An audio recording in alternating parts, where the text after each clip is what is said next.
कार्बोहायड्रेट्सचे सर्वसाधारण सूत्र कोणते? General formula carbohydrates. ठीक ठीक आहे. आपण याला कर्बोदके पण म्हणतो. ठीक आहे.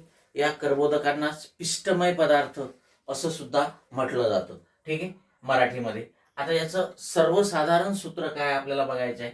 C2H6, C6H12O6, CnH2O आणि बाय N CH4.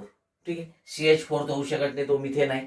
लक्षात घ्या, C6H12O6 हे ग्लुकोजचा फॉर्म्युला आहे आणि ग्लुकोज हे कार्बोहायड्रेटचं सर्वात सोपं रूप आहे.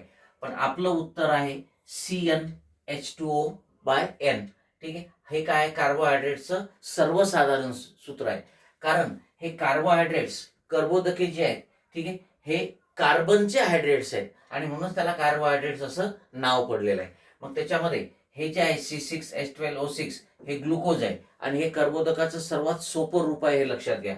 त्याच्यानंतर C12H22 आणि O11, ठीक आहे, हे साखर ज्याला आपण म्हणतो.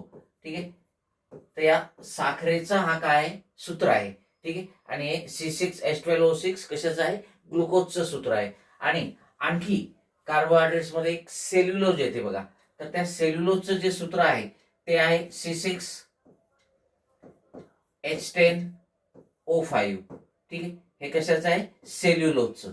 तर ग्लुकोज, साखर आणि सेल्युलोज. ठीक आहे. वनस्पतीमध्ये जे असते सेल्युलोज, ज्याला आपण वनस्पतीमधले तंतुमय पदार्थ म्हणतो किंवा चोथा म्हणतो. ठीक आहे. जे प्रकाश संश्लेषणामध्ये तयार होतात. ठीक आहे. तर ते सुद्धा काय असतात? कार्बोहायड्रेट्सच असतात. ठीक आहे. मग इथे लक्षात ठेवायचं की CnH2O बाय N हा काय? कार्बोहायड्रेट्स. ठीक आहे. कर्बोदकाचा सर्वसाधारण फॉर्म्युला आहे, सर्वसाधारण सूत्र आहे. ओके. यस.